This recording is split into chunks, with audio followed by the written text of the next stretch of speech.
Bien, je voudrais d'abord remercier Monsieur le maire, Monsieur le Président, Madame la Vice-Présidente, pour m'avoir proposé de faire cette causerie. Alors, que dire sur les rapports laïcité-école? Je dirais qu'il faut bien s'entendre d'abord sur les mots, parce que beaucoup de représentations de la laïcité sont très approximatives, voire erronées, et les débats en sont donc faussés. Alors, je parle ici comme ancien enseignant. J'ai une solide expérience, je pense, puisque j'ai travaillé successivement au collège, puis en lycée, puis en classe préparatoire, et parallèlement à cela, j'ai assuré les formations des enseignants du second degré et les préparations au CAPES à l'agrégation. Donc, j'ajoute de surcroît que mon épouse est directrice de la faculté d'éducation de Montpellier, donc de Perpignan, puisqu'il y a des sites éclatés, comme vous le savez, et je n'ai cessé pendant toute ma vie de réfléchir, de pratiquer, bien sûr, les méthodes d'enseignement, et puis d'y réfléchir, et ce qui m'a amené à un certain nombre de constatations que je vais essayer de vous faire partager. Alors, premier point, d'abord mettons-nous bien d'accord sur une question de mots. Force est de constater que le mot laïcité est aujourd'hui malheureusement totalement dévoyé et instrumentalisé. Alors, dévoyé, instrumentalisé par l'extrême droite qui, il n'y a pas si longtemps, le vilipendait, hein, et qui s'en sert aujourd'hui, il faut bien le dire, comme arme anti-musulmane, essentiellement. Par ailleurs, nombreux sont ceux qui édulcorent le concept, hein, et qui adjectivent le mot. Alors j'ai relevé là quelques expressions que je trouve absolument savoureuses, parce que la laïcité, c'est la laïcité, et on ne va pas dire qu'il y a des fraternités, des libertés, il faut bien s'entendre sur les mots quand même. Hein. Et ce qu'on entend souvent, c'est ceux qui cherchent à promouvoir une laïcité, je le cite, tolérante, ouverte, inclusive, apaisée, raisonnable, hein, ce qui est absolument ridicule. Et même la hiérarchie catholique qui, sous la Troisième République, vouait aux gémonies la laïcité, aujourd'hui s'en sert pour servir sa cause en réduisant le mot à liberté de religion, séparation du spirituel et du temporel. Alors, autre ambiguïté sur le mot laïcité, c'est, comme l'a dit Didier, il y a souvent confusion entre valeurs et principes, et ça c'est très très fâcheux. Hein. Faut rappeler que la laïcité est un principe juridico-politique qui est inscrit dans la Constitution, et que ce principe a été promu par les pères de la Troisième République pour donner sens et faire vivre les trois valeurs fondatrices de notre République. Alors ne confondons pas, évidemment, mais ça vous le savez, le principe de laïcité et les valeurs qui évidemment ne peuvent vivre qu'à partir, me semble-t-il, qu'à partir de la mise en œuvre de ce principe. Alors, ces constatations mettent en évidence les difficultés rencontrées par nombre d'enseignants et de parents d'élèves qui n'ont pas une représentation claire de ce qu'est véritablement la laïcité. Dès lors, comment enseigner ce qu'on connaît parfois mal, au risque d'alimenter de vaines querelles sur les rapports laïcité-école. Alors, 2 points essentiels à ce niveau-là. Je vais être simple. École laïque ne signifie pas école antireligieuse, au contraire, puisqu'un des buts fondamentaux de l'école est de promouvoir la liberté de conscience, donc promouvoir la liberté de choix, et choix surtout entre croire et ne pas croire. Et à cet égard, rappelons que dans toutes les écoles, et j'allais dire dès la maternelle à l'université, il y a un enseignement du fait religieux. C'est d'ailleurs un problème parce qu'on ne sait pas très bien définir ce qu'est le fait religieux, et puis il y a des enseignants qui s'y refusent parce que, pour un tas de raisons, ça les met en mauvaise posture dans les classes, on veut éviter les conflits, etc. Alors, je pense qu'on peut s'en sortir par le haut de manière intelligente. J'y reviendrai tout à l'heure. Deuxième point, école laïque ne signifie pas école qui négligerait tout ce qui relève du domaine intellectuel et spirituel. Comte Sponville, qui est un philosophe qui a beaucoup réfléchi sur ces questions, nous propose une expression qui vaut ce qu'elle vaut, mais faute de mieux, elle a une vertu opératoire, hein, spiritualité laïque. Et l'école, me semble-t-il, doit initier à la spiritualité laïque, doit à la fois faire connaître le fait religieux, mais également initier à la spiritualité laïque. Et je dis bien initier. J'y reviendrai tout à l'heure. Parce que cette spiritualité laïque irrigue notre culture occidentale depuis plus de 25 siècles.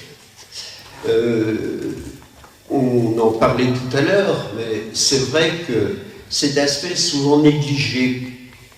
Et ça doit être donc ouvrir les jeunes esprits à une connaissance approfondie de la spiritualité laïque, doit être une des missions importantes des enseignants. Alors maintenant, écartons ce problème de ces querelles de mots pour en venir au fond des choses. Comment enseigner la laïcité? Je pense à l'affiche là, peut-on enseigner la laïcité? Est-ce que la laïcité s'apprend comme toute autre chose? Alors, une erreur d'abord fondamentale que j'ai relevée, puisque j'étais formateur d'enseignants, que j'ai relevée dans de très nombreux cours auxquels j'ai pu assister, c'est donner des leçons de laïcité de manière ex cathedra. Catastrophe. Catastrophe. Parce qu'on ennuie tout le monde, parce que ça génère des conflits, et puis finalement on dessert la notion même de laïcité. Donc, quels moyens mettre en œuvre? Et là j'aborderai les problèmes didactiques, pour que l'élève acquiert une juste connaissance de la notion de laïcité et surtout qu'il en fasse bon usage. Alors, quelques pistes, comme ça il y en a d'autres. Rappelons que l'apprentissage de la laïcité doit être progressif, de la maternelle à l'université, comme je l'avais dit, est transdisciplinaire, c'est-à-dire ce n'est pas l'affaire d'un professeur, fut-il professeur d'histoire, de lettres, de philo, c'est l'affaire de tous les professeurs. Et on ne peut pas dire qu'il y ait un professeur qui soit dévolu à la tâche d'enseigner la laïcité. Donc c'est l'affaire de tous des enseignants, mais le problème, c'est que il faut encore faut-il que ces enseignants aient une vision claire, précise, approfondie de ce qu'est la laïcité. Et là, je dois déplorer un problème de formation. Les professeurs primaires, secondaires, supérieurs ne sont pas formés, ou sont très mal formés à la laïcité. Alors, c'est vraiment marginal et c'est tout à fait dommage, alors que ça devrait être au cœur de leur formation. Et quand on regarde le nombre d'heures consacrées à cela, dans les programmes de formation, c'est assez lamentable. Ensuite, il me semble qu'il est dans le rôle de l'école de pallier le manque criant de spiritualité. J'y reviens. Alors, on peut observer tous les jours ce que Marcel Gauchet, historien, appelle le désenchantement du monde. C'est vrai qu'on vit dans un monde désenchanté.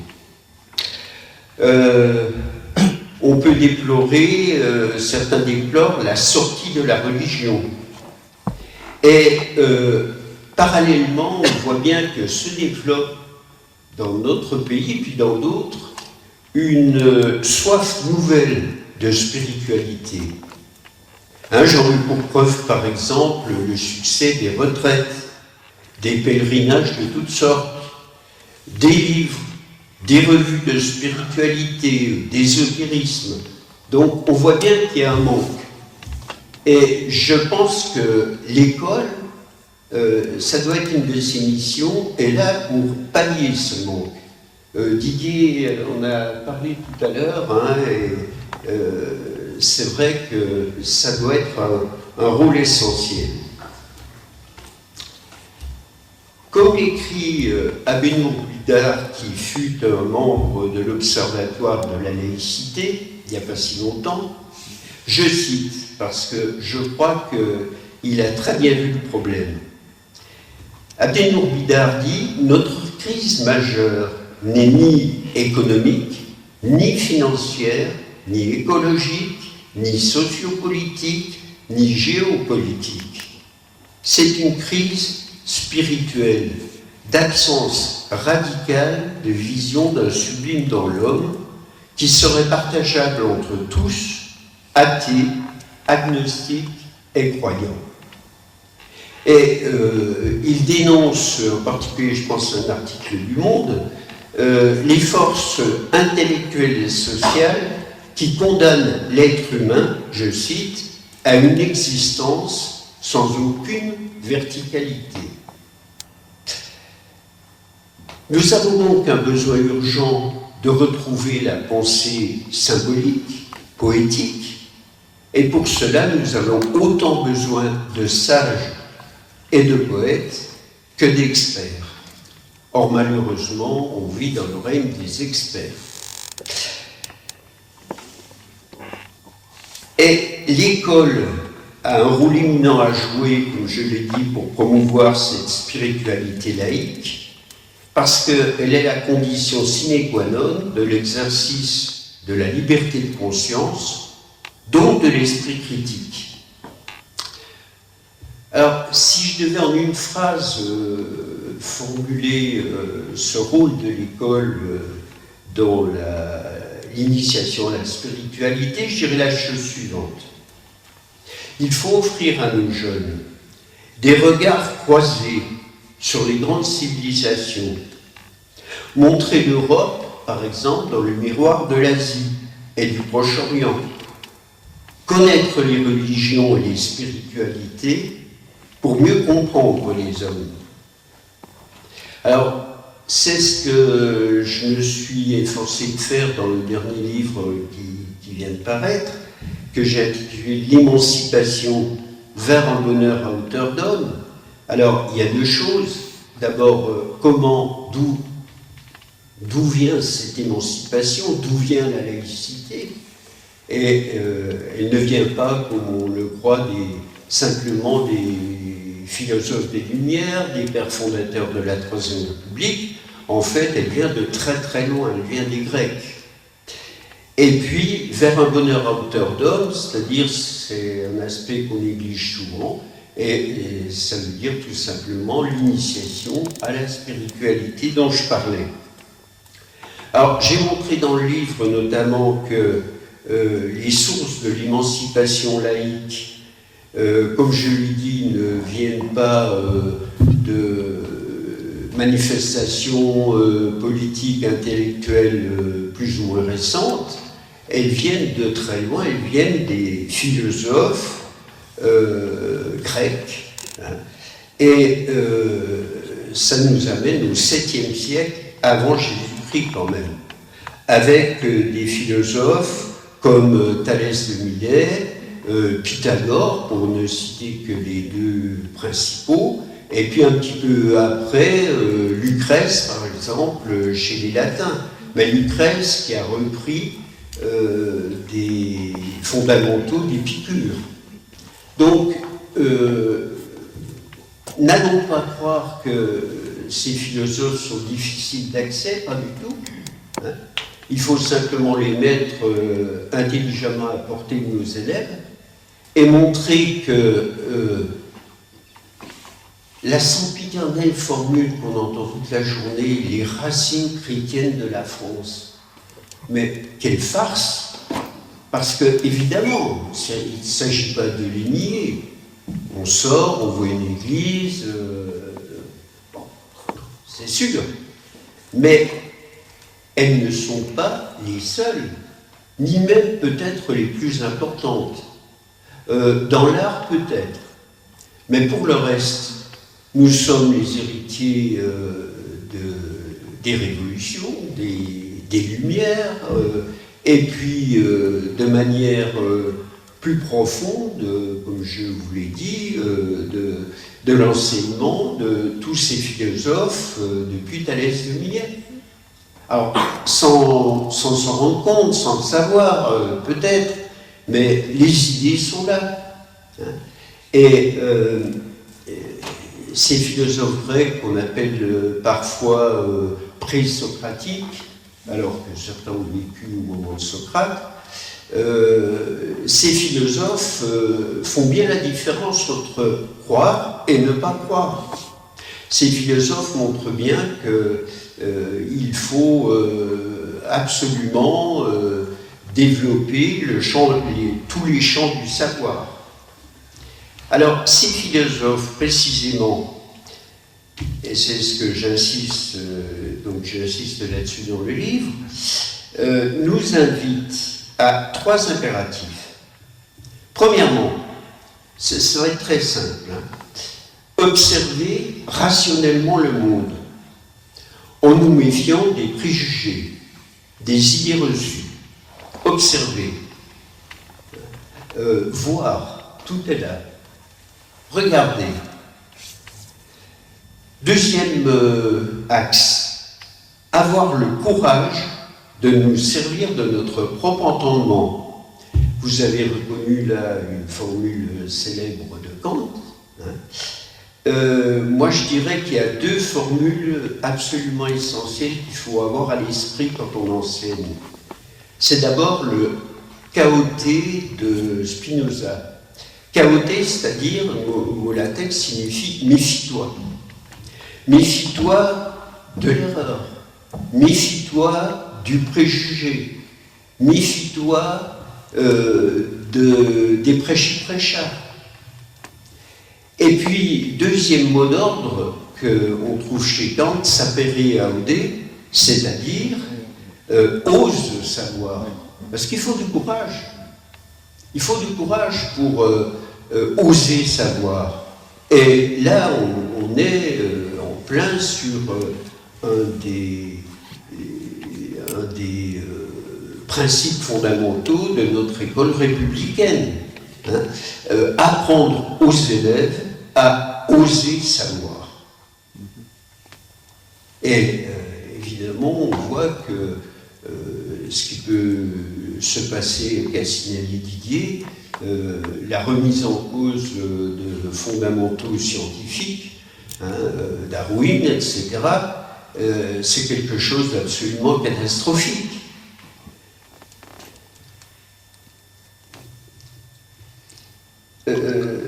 Troisième point, donc observer le monde, hein, je reviens au premier point. 2, avoir le courage de nous servir de notre propre entendement.